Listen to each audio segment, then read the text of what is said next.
So where do we start when we begin to think about a topic as broad and extensive as ecosystem restoration?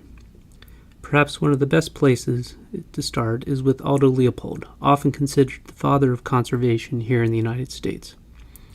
We will be discussing Leopold's land ethic next week, but perhaps we can start here with this quote from Leopold's Ascent County Almanac. In my opinion, this quote probably describes why many of you are here. In reading from the almanac, Leopold wrote, "One of the penalties of an ecological education is that one lives alone in a world of wounds. An ecologist must either harden his shell and make believe the consequences of science are none of his business, or he must be the doctor who sees the marks of death in a community that believes itself well and does not want to be told otherwise." I am certain many of us are drawn to this field because we want to make ecosystems whole again, and we may feel that we are in a daunting situation, forever climbing uphill, or like Prometheus, destined to continually fight the same battles day after day and not making any progress. And it's pretty easy to feel this way. Just take a look at the United States as an example. We will talk more later in the semester about the pristine myth of the New World and the role that humans have in those ecosystems. But if we look at how Euro-Americans have influenced our landscape, we find some sobering statistics. While it was once said that a squirrel could travel from the Ohio River to the prairies of eastern Illinois without ever touching the ground, we have modified over 95% of our forests through harvesting, urban development, and if you pay attention to the western U.S. in particular, by actively suppressing wildfires over the last 60 to 80 years. It is estimated that we have also lost over half of our wetlands and have modified over 3/4 of our riparian areas across the United States. And don't even think about our native prairies that have been impacted heavily by agriculture and development, and in fact many of the best remaining examples of pre-European prairie systems are actually in old pioneer cemeteries. However, before we go much farther, we should probably start with the definition of what we mean when we say ecosystem or ecological restoration. And not surprisingly, there are numerous definitions that have been promoted, but I think you will find that there are some common themes that each of these definitions address. One of the definitions that I prefer is provided by the Society for Ecological Restoration, or SER. In their primer on ecological restoration, published in 2004, they define restoration simply as the process of assisting the recovery of an ecosystem that has been degraded, damaged, or destroyed. You'll note that I've highlighted the word process in red. This is because I think it is important to remember when we are thinking about restoration that it is a process, one that requires planning, understanding of the conditions on the ground, and specific activities to remedy past damage. And it doesn't end when you plant the last tree. It requires a long-term commitment to monitor your activities to make sure you've accomplished what you set out to accomplish. It also requires active engagement of your community, and we'll spend more time later in the semester discussing how best to do that. There are some other definitions you might run across as well, and each stresses some important points that I'd like to bring out and bring to your attention. The first listed here stresses the importance of restoring the structure and function of ecosystems.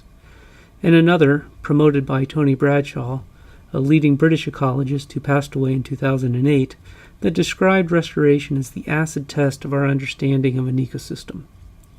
We'll talk more about this next time, but take a minute and think about what that means, to be the acid test of our understanding of an ecosystem. We'll definitely come back to that in later lectures. We also need to consider what the difference is between restoration practice and restoration ecology. Believe it or not, this has been a fierce debate among restoration professionals for some time, one that SER addressed directly in its primer on ecological restoration in 2004. Here, SER defines ecosystem restoration as the practice of restoring ecosystems as performed by practitioners at specific project sites, whereas restoration ecology is the science upon which the practice is based. Restoration ecology ideally provides clear concepts, models, methodologies, and tools for practitioners in support of their practice.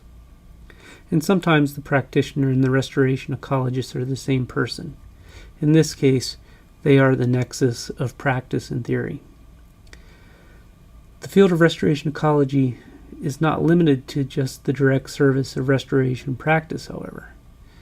Often, restoration ecologists advance ecological theory by using their restoration project sites as experimental areas where new techniques can be examined. For example, information derived from project sites could be useful in resolving questions pertaining to assembly rules of biotic communities. Further, restored ecosystems can serve as references for set-aside areas designated for nature conservation.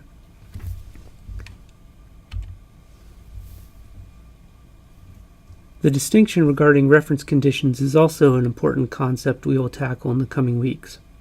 And while I don't want to get down in the weeds, so to speak, on this topic here at the very beginning of the class, I do want to provide you with something to think about that may be different from what you were expecting restoration to really be about.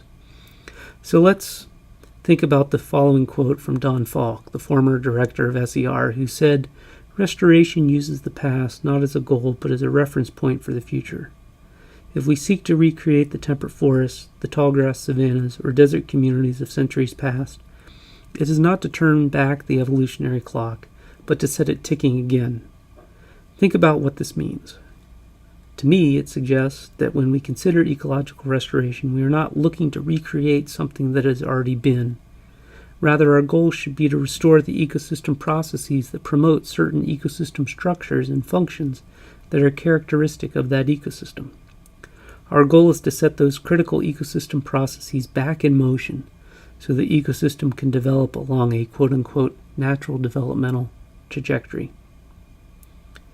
As a result, you'll often hear that restoration professionals have to be a master of all, understanding not only plant community dynamics, but also hydrology, geomorphology, geology, soil chemistry and ecology, and wildlife ecology, just to name a few.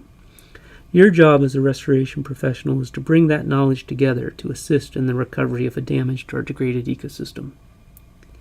So as we wrap up this introductory information, let's take a look at a short video produced by the U.S. Forest Service about how they approach restoration in the Pacific Southwest region in California. Pay particular attention to the breadth of experience and individual expertise being brought to bear to restore these expansive landscapes that includes not just plants and animals, but also large human communities. I want people to understand that the service, I believe the service, the Forest Service, really does believe that ecological restoration holds the best path to prosperity of the people, the environment, this planet. In terms of any single entity really in the state of California that has an opportunity or an obligation even, through restorative work and through progressive ecological management, we're the ones, right? Ecological restoration is taking an ecosystem and making it more resilient to the kind of disturbances which inherently will occur. It's assisting recovery of an ecosystem that's been damaged, degraded, or destroyed. It's the returning of ecosystem components and processes back to functioning condition. Well, ecological restoration is like not an event, it's a process. A lot of the forests, particularly in the western United States, are not very healthy. The landscape is so huge. We manage nearly 20 million acres in California. It's really going to be a whole host of things. Fuels reduction projects, veg management projects, water projects, Reforestation, meadow restoration, hydropower management. Habitat restoration projects, monitoring wildlife. Restoring what we would call function, restoring what we would call processes. The Forest Service is going to attempt to help the ecosystems and our habitats respond to the disturbance regime. And disturbance may be something such as wildfire, Climate change, Invasive species. sudden oak death, Flooding, landslides, bark beetle attacks. human population increases, and those kinds of things.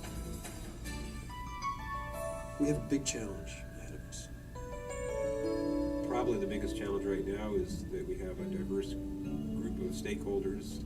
Resources are limited, budgets are tight, so we, by necessity, have to find ways to work better together. This is a good time for everyone to work toward making these ecosystems more resilient.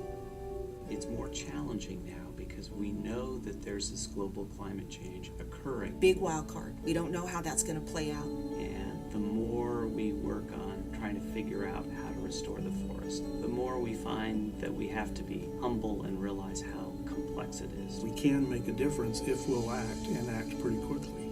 The forest we help today will be the forest that we have tomorrow. The way we've set up these public trust resources are to manage them for the American public for now and into the future.